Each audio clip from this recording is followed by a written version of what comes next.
Selamat pagi anak-anak, apa kabarnya hari ini? Syukurlah kalau kalian sehat semua ya. Nah, hari ini kita akan mempelajari sesuatu yang baru, namun sebelumnya kita mau berdoa terlebih dahulu biar Tuhan yang memberkati pembelajaran kita pada hari ini, oke? Nah, Ibu mau minta tolong untuk ketua kelas bisa membawakan kita dalam doa. Amin. Oke, terima kasih ketua kelas yang sudah membawakan kita dalam doa. Selanjutnya ibu akan mengecek kehadiran kalian terlebih dahulu ya anak-anak. Oke. Oke, hadir semua ya anak-anak. Syukurlah kalau begitu. Semoga di hari-hari berikutnya, di minggu-minggu berikutnya kalian semakin bersemangat untuk mempelajari semua mata pelajaran kalian, terutama kalian sudah ada di kelas 12. Oke, hari ini kita akan mempelajari sesuatu yang baru. Apa ya yang akan kita pelajari? Apakah ada yang tahu kita akan belajar apa? Belum ada yang tahu. Oke, namun sebelum ibu mau bertanya dulu, apakah masih ada yang ingat minggu lalu kita mau mempelajari apa? Esai, Bu. Nah, betul. Kita sudah mempelajari yang namanya teks esai. Apakah ada yang masih ingat esai itu apa? Teks yang ditulis berdasarkan fakta, Bu. Oke, betul sekali. Esai adalah sebuah tulisan yang bersifat non-fiksi, berisi opini atau pandangan penulis mengenai suatu topik tertentu. Nah, seringkali esai ini dilengkapi dengan argumen, analisis, atau fakta yang ada di lapangan. Nah, minggu lalu kita sudah belajar esai ya Bu. Nah, hari ini kita akan pelajari apa lagi? Oke, hari ini kita akan mempelajari sebuah teks juga, tapi berbeda dengan yang namanya teks esai, karena teks esai itu kan berdasarkan fakta, sedangkan yang hari kita pelajari itu berdasarkan sebuah cerita-cerita fantasi. Oke? Nah, hari ini kita akan pelajari apa ya? Apakah ada yang tahu hari ini kita belajar apa? Cerpen bukan, Bu? Betul sekali, karena Ibu sudah bilang fantasi, berarti kita akan pelajari yang namanya cerpen. Cerpen itu apa sih, Bu? Apakah ada yang tahu cerpen itu apa? Cerita fiksi, Bu. Betul, ada lagi? Fantasi, Nah, Bu. betul. Nah, cerpen itu anak-anak adalah sebuah karya fiksi berbentuk prosa yang menceritakan kisah atau peristiwa yang biasanya berfokus pada satu konflik utama. Nah, biasanya cerpen itu ada satu konflik utama. Nah, dari situ dikembangkan menjadi sebuah cerpen begitu.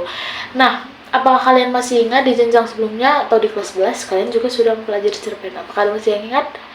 Bagus kalau kalian ingat. Oke. Nah, di kelas 11 kemarin kalian sudah diperkenalkan dengan karya fiksi yang namanya cerpen. Nah, Bu, aku ingin bertanya, misalnya cerpen itu berbeda nggak sih Bu dengan novel? Nah, cerpen dan novel itu adalah sama-sama yang namanya cerita fiksi. Nah, tapi ada perbedaan antara novel dan cerpen, misalnya dalam panjang tulisannya atau dalam kompleksitas ceritanya. Nah, novel itu biasanya lebih banyak konflik yang ada di dalamnya, sedangkan cerpen seperti yang kita tahu tadi, berdasarkan pengertian, cerpen itu memiliki satu konflik utama gitu yang akan dikembangkan menjadi sebuah cerpen. Nah, hari ini Ibu akan meminta kalian untuk menuliskan sebuah cerpen.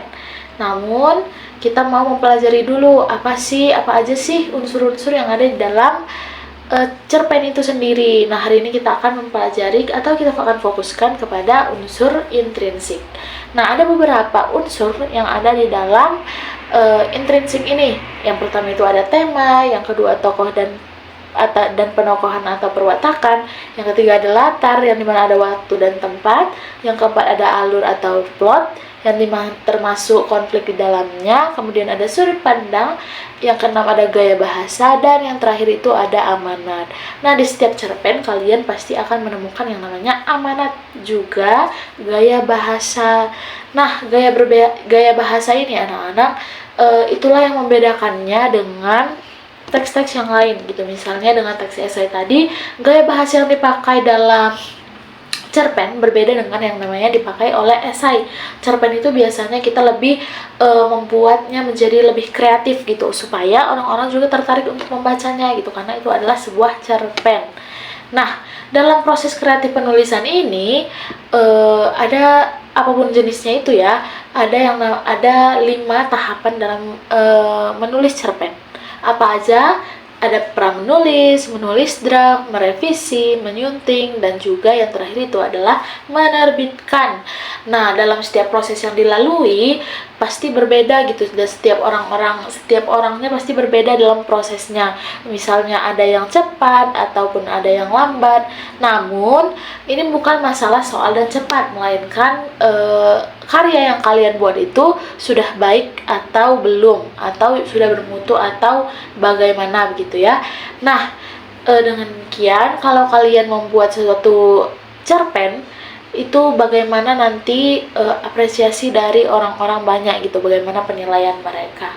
Nah, dalam proses yang menulis cerpen ini ada salah satu proses yang penting, yaitu dari pra-menulis.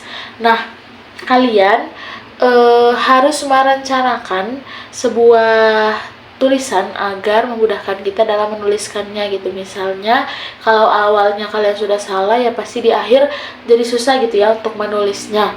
Nah, nanti ibu akan memberikan tips atau perencanaan bagaimana kita bisa menulis cerpen dengan baik. Oke, ini dia. Nah, nanti mungkin kalian boleh baca dengan saksama ya anak-anak. Oke, selanjutnya karena ibu sudah selesai membacakan materi kita pada hari ini atau menjelaskan materi kita pada hari ini, selanjutnya ibu ingin kalian membaca salah satu cerpen yang ibu sudah siapkan gitu. Nah, salah satu cerpen ini adalah judulnya Robohnya Surau Kami karya A.A. Nafis.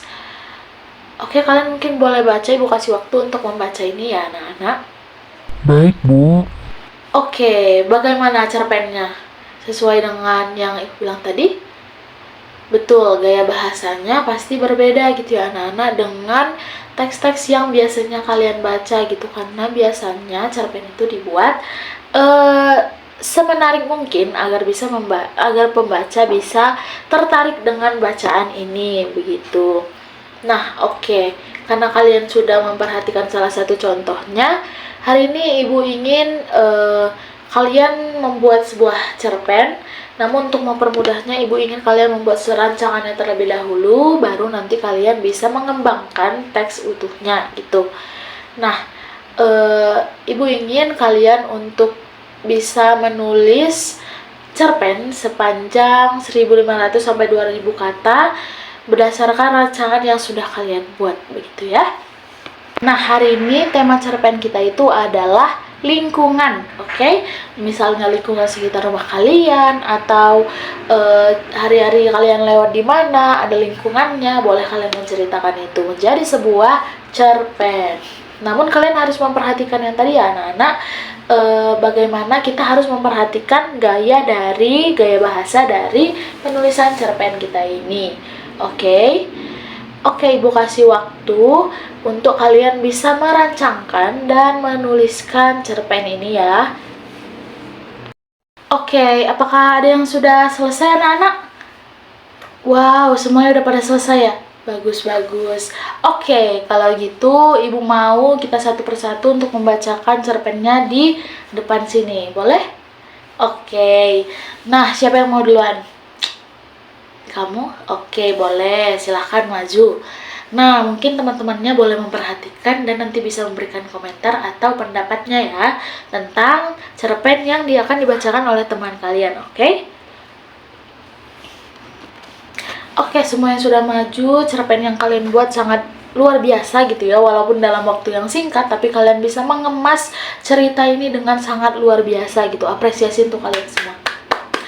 Oke, nah hari ini mungkin dari ibu segitu untuk materi cerpen hari ini. Namun, apakah ada yang ingin bertanya sebelum ibu menutup kelas kita pada hari ini? Saya, Bu. Boleh? Bagaimana gaya bahasa bisa mempengaruhi suasana cerita, Bu? Oke, bagaimana gaya bahasa bisa mempengaruhi suasana cerita? Oke. Nah, gaya bahasa seperti yang Ibu bilang tadi sangat mempengaruhi yang namanya sebuah cerita gitu, karena ketika kalian membuat gaya bahasanya formal, cerita kalian mungkin akan susah dilirik oleh orang lain gitu.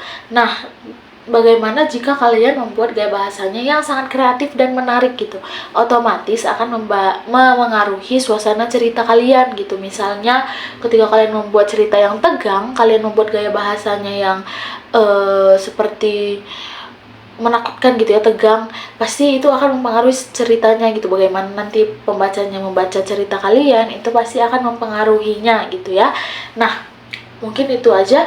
Apa ada yang ingin bertanya lagi? Tidak, Bu.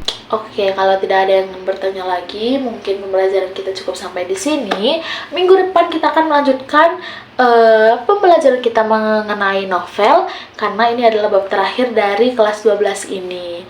Kalian sudah mau selesai di kelas 12 ini. Ibu harap kalian semakin semangat dalam mengejar cita-cita kalian.